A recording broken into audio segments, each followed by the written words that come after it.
Hello mga kumare, for this video, magluto tayo ng pork nilaga. Ayan, tamang-tama sa panahon ngayon na maulan sobra. At ito na nga, nalaga na yung ating pork. Kaya lalagay ko na yung cubes. Isusunod ko na rin dyan yung ating sibuyas. At ng ating pamintang buo, sabay ng ating sili. Ipos-ipos na lang natin yan mga kumare. Inuna ko lang yung cubes kasi mas maganda na una yung cubes para kung titimplahan man ano ang kulang, mas mabilis na lang natin ilagay.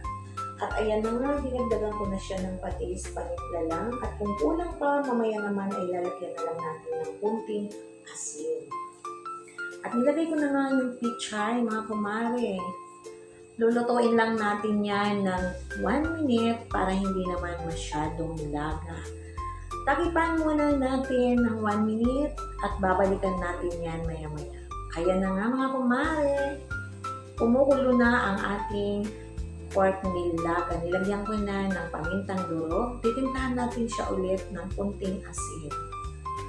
At isusunod na natin yung ating panimplang magic sarap baka naman. Charot lang. Ayan, luto na yung ating pork nilaga. Maganda ito ngayon sa panahon dahil sobrang ulan, malamig. Maganda rin ito para nakakakain ng maayos ang ating mga chikiting, lalo na ang aking mga apo.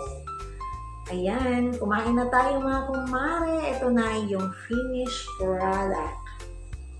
Antay na lang tayo sa aking nag-iisang apo na nag-aaral. At susunduin na natin para makakain. Yun.